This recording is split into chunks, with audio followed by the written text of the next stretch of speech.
Giant Voice, the official podcast of the United States Navy's largest overseas installation, Commander Fleet Activities, Yokosuka. All the information you need to succeed as a forward deployed sailor in Japan. Each week, we tackle one topic and speak to experts who can answer some of your most frequently asked questions. This is the Giant Voice Podcast.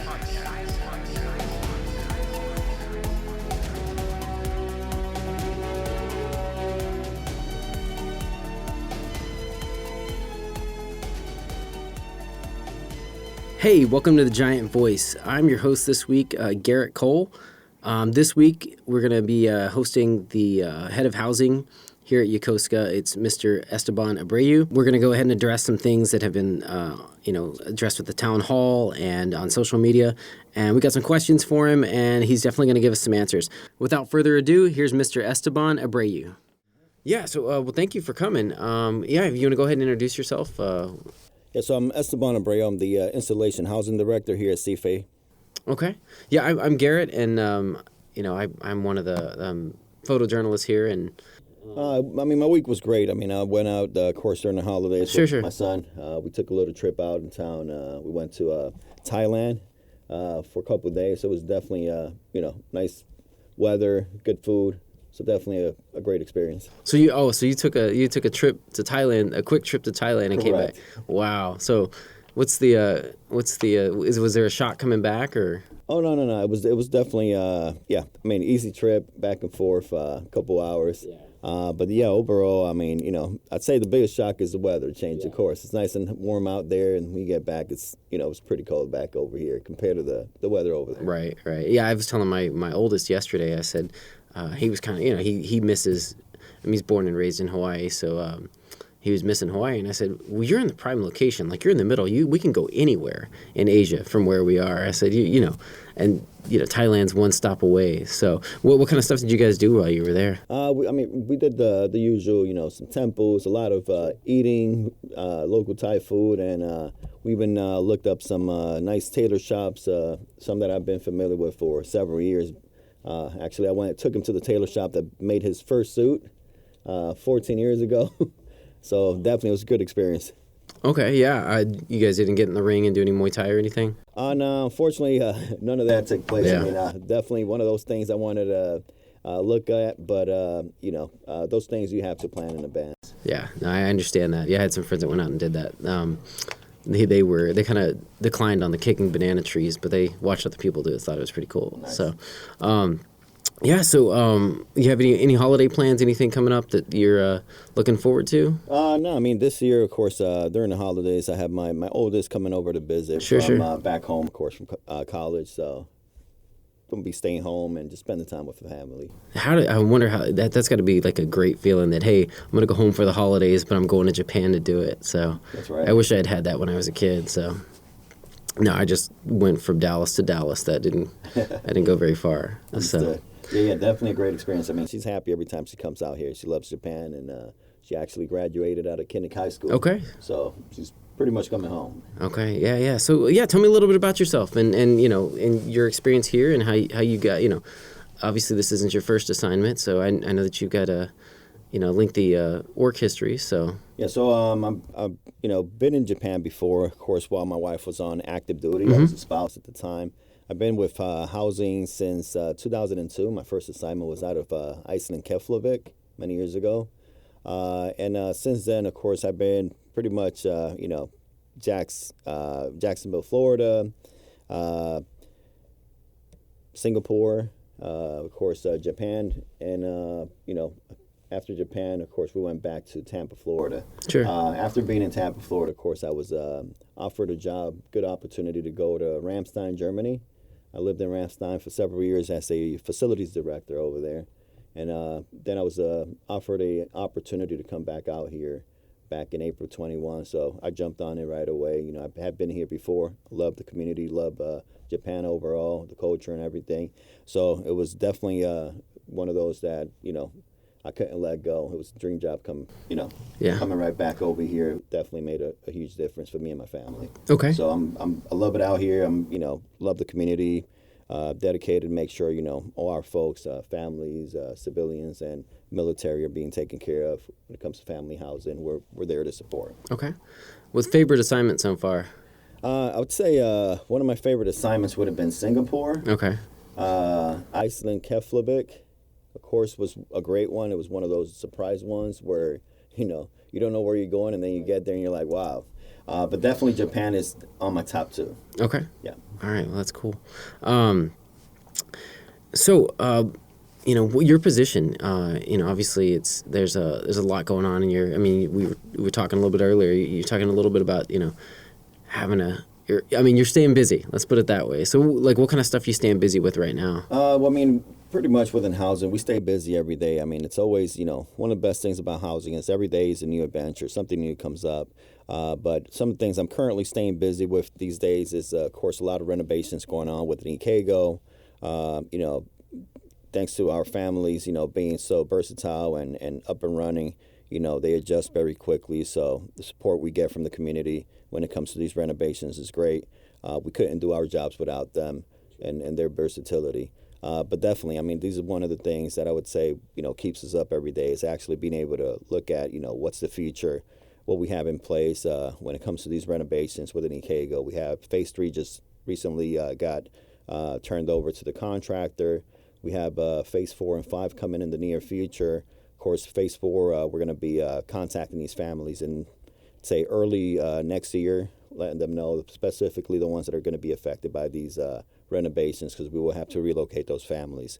Other than that, of course, just staying on top of things, making sure that we're meeting all these goals and that we're following instructions, we're following procedures, and that our family housing and UH is taken care of, and our families are getting what they deserve. Right. Okay, so what are some of the things that have been kind of a concern that you've definitely, because that's what we want to do is, I'd love for you to, give your side of anything specific that you've been able to, combat a situation.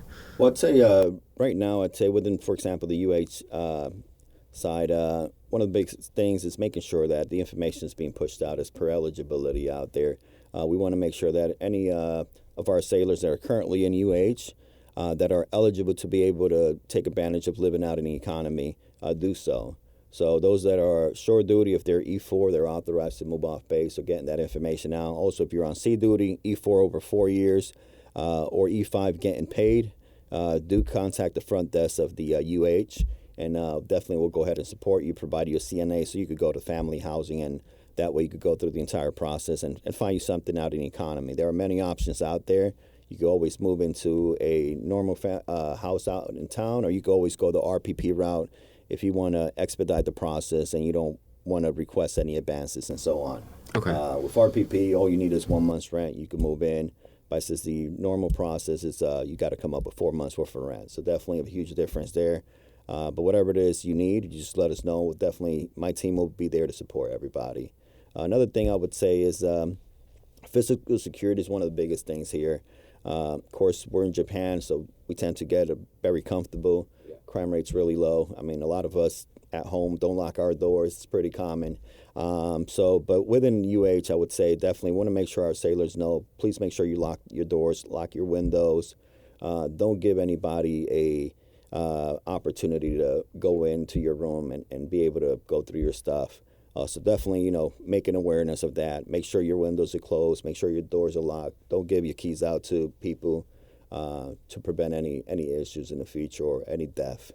Another thing that I wanted to put out is specifically within UH, QR codes for maintenance requests are being posted in all common areas and in individual living quarters, of course, on the doors. So please keep an eye out for them. If you need to put in any maintenance calls, do so. Just go ahead and scan that QR code, and we'll go ahead and submit that request and follow through.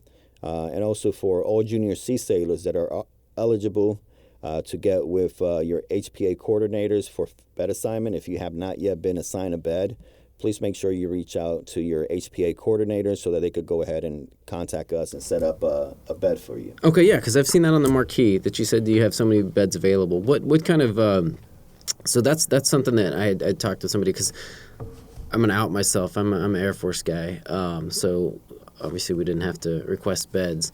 Can you tell me a little bit about that process for somebody who wants to be on the installation and to not have to be on the ship? What kind of process do they need to go to get through that?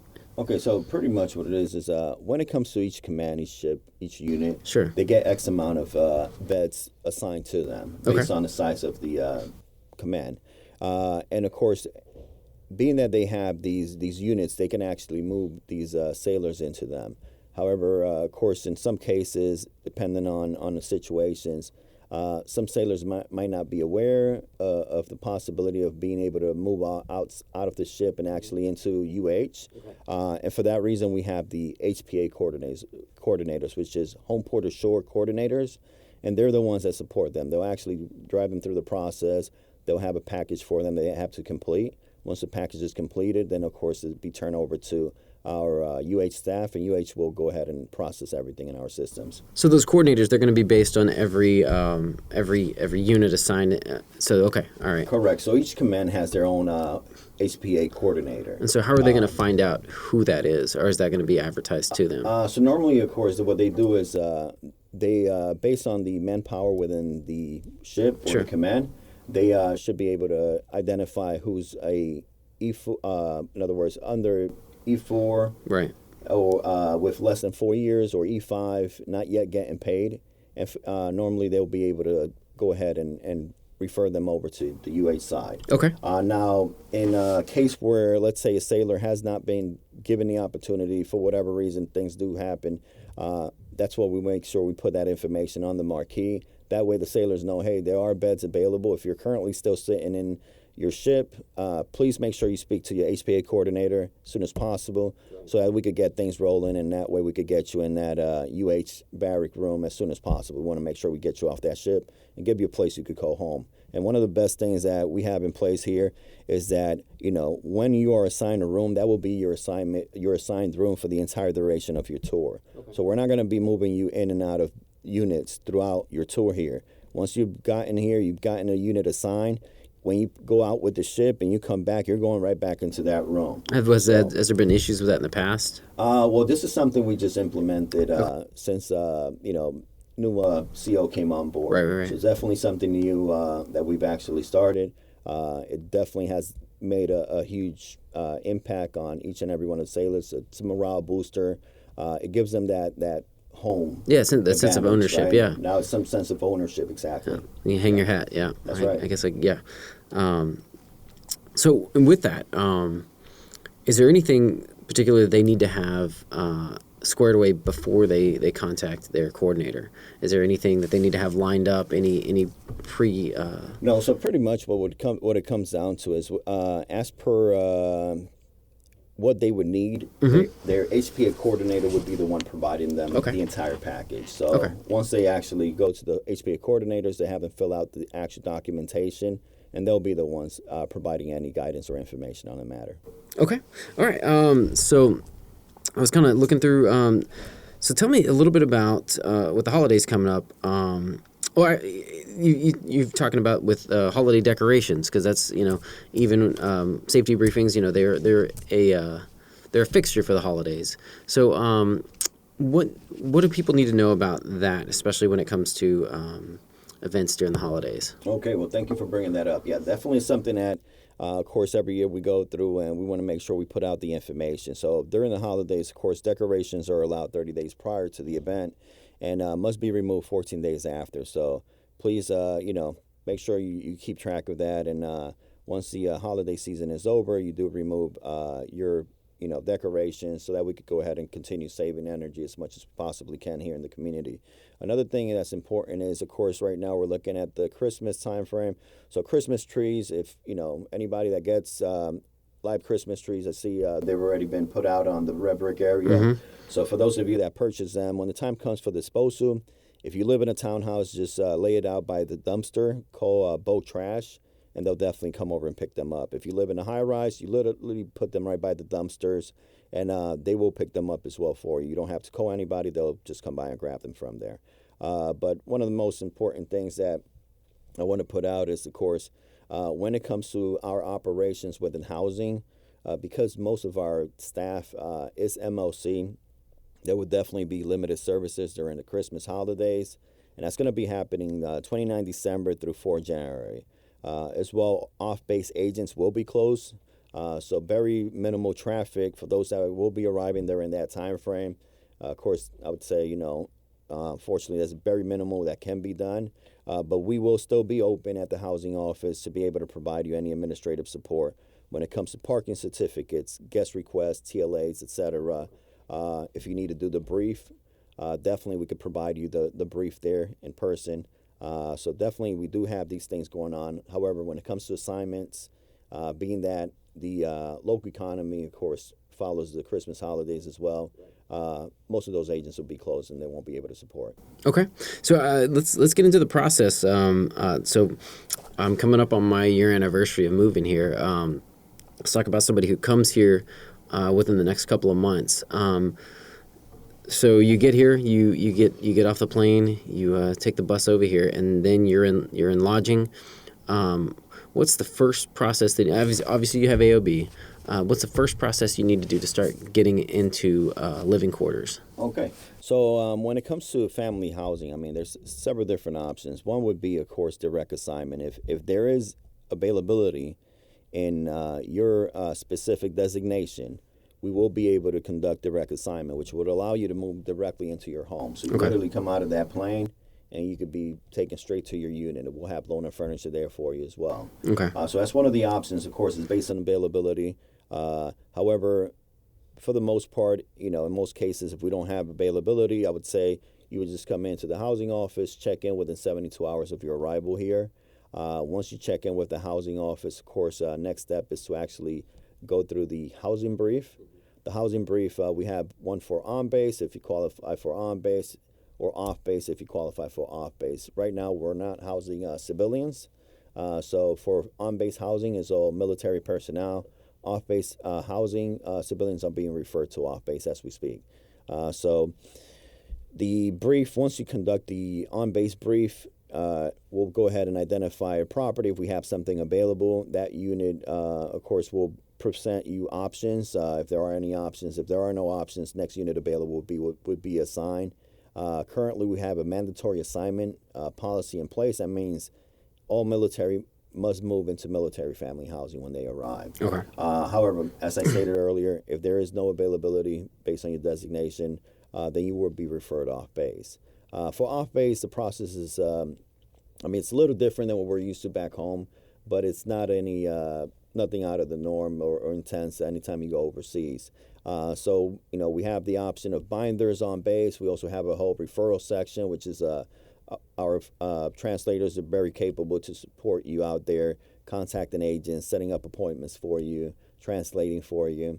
So definitely, they'll refer you off base. We have also a list we provide of all the different agents within the economy that you could actually contact or visit. Right outside that gate, you'll definitely see agents everywhere. If they have writing in English, definitely they will be able to support you. Okay. When you see these listings out there, please don't be afraid to negotiate. If you don't feel comfortable negotiating, then bring it to us. We'll negotiate for you. Okay. So if it's beyond your BH, or better stated in this case, OHA ceiling, then that's what we're there for. We could go ahead and have that talk, have that negotiation, and try to go ahead and reduce that rent to something that would be within that OHA ceiling that you have. Okay. Is there a limit on who can use the housing office? As per? Well, so there are situations where people come here from overseas and they're not authorized LQA or BAH, and the realtors right off base won't even talk to them. Understood. Okay. Now and so in that situation, a lot of people are kind of thrown into the water. And when that situation occurs, a lot of people have to go to realtors maybe 3 or 4 towns over. And there is no translators, and you're at the mercy of hoping that somebody can go with you.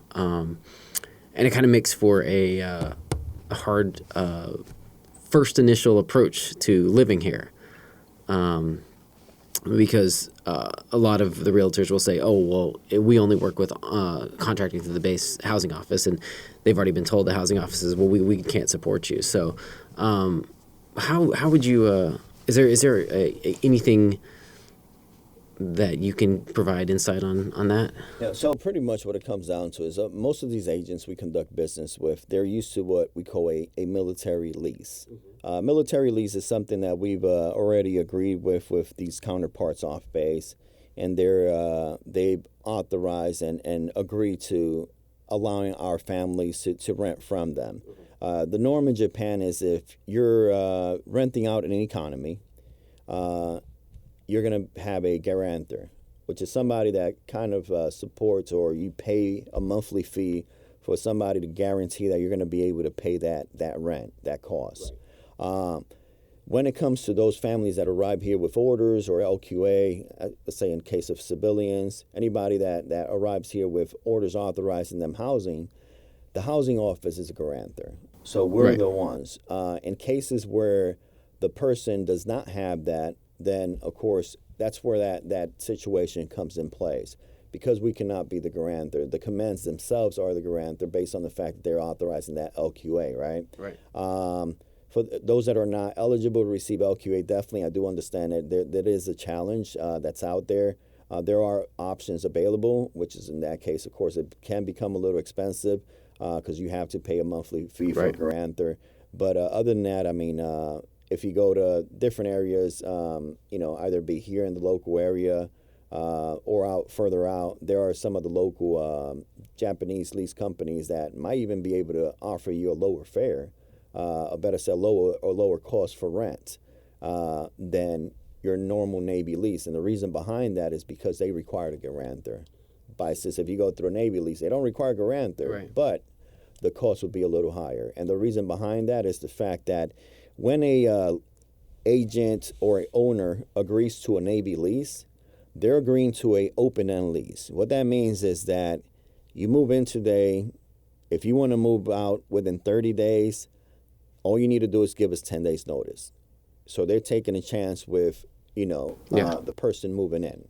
So for that reason, these open-end leases are something that they, really are, over, and they make sure that everybody's following, because the Navy lease allows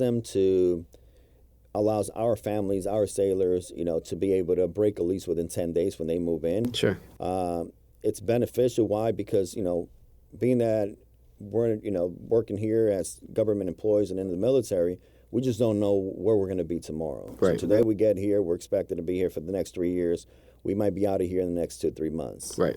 So it's definitely important to have that agreement in place, and that supports that. But since if you go out in the economy and get a normal lease, then you're locked into a specific time frame like you would be back home. But so somebody who has to go out economy-wise, and so they're brought out here, and there's really no way back once you're brought out here. I mean, there's ways, hardships and stuff, but is there a way the housing office might be able to offer some assistance as maybe just translating or pointing in the right direction to those who, because it really, it could be kind of a struggle for somebody who's, especially in a new country, and they don't know any customs, courtesies, culture, anything. Is there anything that you guys might be able to provide in that sense? Yeah, I mean, we do provide actually assistance. Okay. Assistance we provide, of course, the person that arrives here, if they're brought in by any company, then they're authorized LQA. Okay. If they're not, let's say they're a contractor, we still support contractors. Sure. We give them a brief, we give them information as per what agents are out there, what agents can support them. However, we cannot support, let's say, providing them loan of furniture, providing appliances, and so on. And the reason behind that is because these programs are specifically funded by CNIC for those military families and those DOD civilians that are here on LQA. Okay. If it's a contract, it's private company, so that contractor, private company would be who would have to support that 100%. But yeah, normally we do provide the information, we provide the guidance, we provide even information as per listings and different companies out there. So that's information that is provided. And also in a lot of cases, I mean, we definitely refer them even to some companies out there like RPPs and so on, that even though they're not here on, LQA or orders, they will still support. Okay. So not all companies will turn them away. Okay. Yeah. Because I've heard some people that have been turned away in the past, and they kind of just went out in the water by themselves. But if you guys are providing at least some sort of a communication, I mean, that's at least a step up from just being Understood. So like I said, we do provide assistance. Unfortunately, we're limited as per what we can provide to contractors specifically, I would say in those cases. But when it comes to information, we share our information with everybody. Just because you're a contractor doesn't mean we're going to turn you away and say you can't attend the brief, or we can't provide you any information as per any agents that are out in town. We'll definitely provide the information. Many times in the past, we've supported contractors out there as far as being able to find a place and everything. However, the way they go about the lease is completely different than ours. That's the only difference there. Yeah, and I know it's kind of to protect them as well, because I think in the past we've had not necessarily military members, but I think we've had some foreigners who've skipped out on the bill a couple times. So and definitely that's one of the biggest things. It's like when it comes to the liability behind these things. If a sailor or a government employee walks out on a bill, we can always reach out back to their commands, DOD, the ships and so on. However, when it comes to contractor, we have no affiliation to the contractor. And that's definitely one of those big things. Being that we have no affiliation to that contractor, there is no way for us to guarantee that bill. Right. So for that reason, we cannot be the guarantor. Okay. Okay. So with Ikego, let's talk about some of the renovations and kind of dive in a little bit about what kind of things the Ikego folks are going to be able to look forward to. Okay, yeah, definitely. So when it comes to Ikego, of course, we do see a lot of information being put out as per renovations. We're going to be renovating all the townhouses in Ikego. Okay. So right now, of course, we have phase 1 in place. Currently, we have just a couple months ago, the kitchens were actually awarded. So that's something that's going to start taking place here in the near future. By no later than summer of 23, we should have roughly about 24 townhouses, all office or townhomes, between 3 and 4 bedrooms out there that are going to be coming back on board. Also, of course, phase 2 is currently ongoing. Phase 3, as I stated earlier, just started recently. We just turned all the properties over to the contractor. Phase 4 will be coming up in summer of 23. And then phase 5, which is the last phase, would be summer of 25. So there's a lot of renovations going on. Some of the things that are going to be definitely a plus for these families is when it came to phase 3, 4, and 5 specifically, I was able to jump in time to go ahead and make some minor changes that I noticed definitely were a plus for the community. Having lived in these houses myself when my wife was on active duty, one of the biggest things that I used to notice is the fact that on main base you were able to control your own AC. Over in Ikego you couldn't.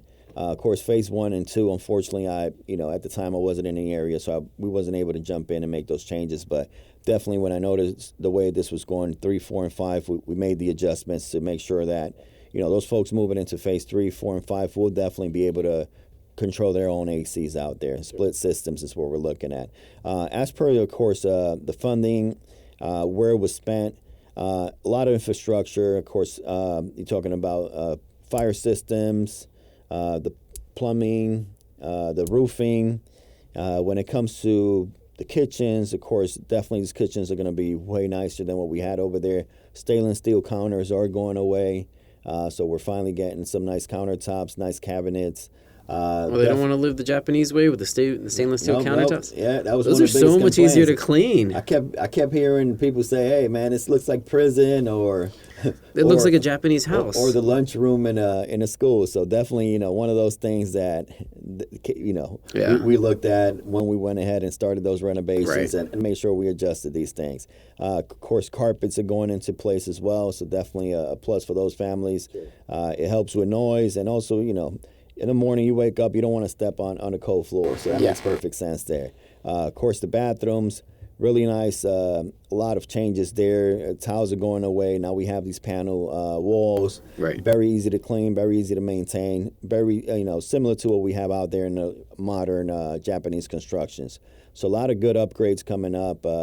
Definitely is going to be a really nice thing for our folks out there. If you've seen any of our newly renovated towers, either Biasaga, Ajisai, you see what we did over there. So I was at the Ajisai grand opening. I was pretty impressed. I was like, man, I wish I could live here. So so definitely a lot of good things. So we're definitely looking at everything, making sure the details are right, and that we're hitting every mark we can when it comes to spending the funding and making sure our family's getting what we deserve. Yep. Okay. So I want to talk a little bit about, so we had the town hall last quarter, and they talked a little bit about housing and some of the things that needed to be addressed. Now that we got you here, what's your take on that, and what are some of the things that obviously were a concern, and then what kind of things are you doing to mitigate those situations? Well, I mean, when it came to the last town hall, some of the things that were brought up specifically were regarding, of course, we had Phase 3 information being brought up. Because, of course, some of those families had to be moved last minute. Right. So definitely that was a curveball, one nobody was expecting. Normally, when it comes to any one of these renovations, we inform families way in advance to make sure that the impact is minimal. And we try to move these families normally during breaks to prevent, them having to relocate any kids in the middle of the school year. So definitely this was not the norm. It was definitely a curveball. We had an option that was awarded and allowed for the remaining homes, which was a total of 16 properties, to be added to the contract. Okay. So that called for a relocation within 30 days. Definitely not something that we would normally do, but these families were great. Definitely we could have had done it with each and every one of those families' support. So I want to thank each and every one of them for going above and beyond and supporting that change. I know in a lot of cases they won't be able to enjoy these changes that are going to be taking place in the near future, but they were part of that renovation. Sure. Them going ahead and moving forward and helping us by relocating and supporting this definitely made this possible. So some families in the near future will definitely be happy and will be appreciative of the fact that these houses are new and renovated. So and also I want to touch on a little bit. Some of the barracks had some issues with it. What kind of issues what kind of situations were they experiencing, and what kind of things are you guys doing to fix that? Yeah, so I mean, when it came to of course, a lot of information was being put out with the barracks. Of course, we engaged on it. Following day, we went over there, looked at the barracks to see exactly what it is we were talking about. When we did the walkthroughs, of course, what we identify is that a lot of the information that was being put out was not accurate. However, whatever was accurate was definitely looked at, and we made sure that we implemented changes. So the team, UH team, worked really hard and went in there, engaged, and cleaned up that place and changed out some appliances that needed to be changed out. Definitely looked at a couple of rooms. We went and replaced carpets in rooms. Of course, when it comes to some of the refrigerators, even within the rooms, we went out there and replaced some of those refrigerators that needed to be replaced. But overall, what it came down to was that, when it comes to barracks, each unit has their own obligation to maintain their barracks. Right. And unfortunately, we noticed that was not happening. So a lot of the mess and a lot of stuff that was there was unfortunately things that were being left behind by some of the previous tenants that were staying within those units. And of course, our building managers, unfortunately, in that case, were not as engaged as they should have been in identifying these things and reporting them to the command. So these are all things that were definitely identified because of this. Yeah. And we went ahead and engaged right away. Building manager got assigned the building got assigned a new building manager. We cleaned up the whole building. The whole UH team was in there pulling things out, clearing things up, making things happen. So, great job to the UH team for going above and beyond. And then once we got the building to where we wanted it to be, then we actually made sure that all the leadership, senior leadership within this specific unit was engaged, and that way they are aware of what's happening. Now, because of that, they have field days now on a weekly basis, and they actually have that pride, and they're cleaning up their own spaces and make sure they're maintaining them. And of course, we have many other future projects in place for a lot of these buildings that we want to make sure are up to par. That way our sailors are living in what we believe should be adequate housing, which, there's no reason any sailor should be living in a room that's dirty or full of mold or anything to that effect. No, we take these things seriously, and we make sure we take action as soon as they're brought up. So what kind of communication are you having with the building managers now that you didn't have before? Because I know you talk about the engagements more now. Are you having weekly meetings or monthly meetings to address situations so that way the housing office's eyes are more on the situation so that it doesn't get to that point again? Yeah, so pretty much what's going on these days is, of course, during the time this took place, this was early stages of me specifically coming on board. So, these are things that were being tracked. But, of course, we have a total of 11 buildings. Right. So when we're talking about 11 buildings and a warehouse that we support on the UH side alone, not including FH, then we're talking about a large amount of, area to cover, but not enough manning for it. So this is something I know everybody deals with, manpower. So, running around, identifying manpower, identifying issues. The number one thing and most important thing is that when somebody identifies something, a building manager is one person. So they will see what a building, what they can see within their, areas. But in all honesty, what it comes down to is everybody has to be engaged. It's like living in a condo building. If any resident identifies something within a common area, then they need to bring it up. Sure. And unfortunately, that's one of the things we noticed most is that, when it came to maintenance calls and issues, they were not being brought up. They were not being submitted. They were not being identified. So with this new QRC we have in place, which actually was utilized there, for maintenance purposes. We started it there in that building, and then from there we actually were able to push it onto all the other buildings. Now we have a way to track when each and every one of these members submits a maintenance issue, and also we go ahead and track these things. So we could track, when the call got put in, when was it submitted, when was it completed, and so on. If something's not completed, we have actually our building managers keep on top of it. Sure. So they could go ahead and continue, knocking on the door for, the team to go ahead and take care of business. Of course, we rely on our NAFAC public works counterparts to support us for any trouble calls that are submitted.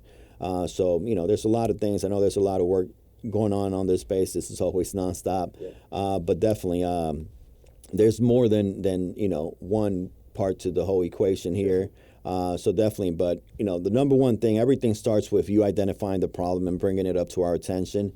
And the building manager's there, the UH manager, Mr. Kyle Abernather, he's always there and available to support. So definitely, you could bring these things up to them. Even of course, you got Senior Chief Hope over there as well. So those guys are there to support. Anytime something comes up, please bring it up with somebody within the UH. You can always do the QRC, or you could give them a call. You could even go up to the front desk. It's open 24 hours a day, 7 days a week, and we'll definitely take whatever you give us and look into it, and we address everything. Okay, yeah. So, because once it gets to the town hall, it's kind of... exactly. And these are things that if it brought to your attention before, I assume you'd have gotten right on top of it. So, so 100%. Unfortunately, a lot of these things were never brought up. Building managers, I would say, unfortunately, when these items were brought up, some of the when we looked through all the files and everything, we did identify that some of these calls were put in. some of the maintenance issues have been already brought up. However, I would say one of the biggest things is keeping up. Sure. Just because you submit something doesn't mean it's getting done. Right. So you want to make sure you continue checking up on whatever work requests you put on. It's not, submit it and forget about it. Right. You always got to keep up with things and make sure things are getting done. Okay. All right. So, is there anything else you want to add? Yeah, definitely. I mean, pretty much when it comes to UH overall, I would say the one thing we want to make sure we put out is making sure that the commands are engaged with their residents, that they're out there, doing walkthroughs of the buildings they're currently residing on. We're making sure we're doing it as much as we possibly can to keep each and every one of these commands within a specific building so that it's a lot easier for them to walk these areas. If anything's identified, please bring it up. We want to make sure that, our sailors are getting what they deserve and that these UH units are in the best condition possible. We do have our building managers. They're walking around. They're doing their job as well. But definitely, I mean, there's certain things that sometimes people don't see. So Sure. The more eyes we have, the better it is.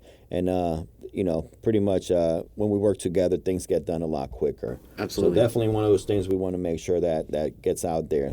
Just make sure, all commands are engaged in their sailors' sleeping area, their homes. Yeah, I mean, we're all a community here, and a community doesn't work if everybody's not working together. So That's right. And when in doubt, of course, either be FH or UH, please just call the family housing office. I know there's a lot of different social media going out there back and forth. You see a lot of questions being put out, and you have all these experts providing guidance and information. If you want to get the correct or accurate information, please contact the housing office. yeah, go ahead and give us a number for that or email. So the email would be yokosuka_housing@navy.mil. If you send an email to that with any questions, definitely we'll go ahead and be able to provide you information right away. Also, make sure if you have any trouble calls, do call the trouble desk. If it's after hours, if you have any issues, let's say you got locked out. Let's say your toilet's flooding. Please make sure that you do call the trouble desk at 243-5555. That's something that you always want to make sure you have that number 243-5555. That's the trouble desk, and they are open 24 hours, 7 days a week. So if you call them during normal hours, of course, if you call us, we're just the middleman. Calling them directly, that will help you out a lot. But if for whatever reason they're not providing the information or they're not giving you the service in a timely manner, please do give us a call. We'll definitely engage and make sure things happen right away for you. Okay, Esteban, thank you for coming out today. We really do appreciate you and all the housing office has done. Thank you for being such a vital part of this community. And we look forward to seeing these new upgrades, and I appreciate everything you're doing for us. Well, thank you. Thank you for the invitation. I appreciate you, and I want to thank everybody in the community for the support they give us every day. We're here to support. We're here to serve you. So if you have any issues, anything coming up, especially now during the holidays, any visitor passes or anything, please make sure you bring them in a timely manner so we can get them in and out for you right away. Okay, all right. Well, you have a happy holiday. You as well.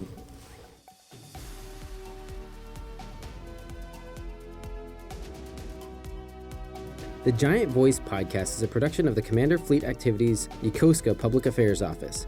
The views expressed in this podcast do not necessarily reflect the policy of the Department of the Navy or the Department of Defense. Thanks for listening.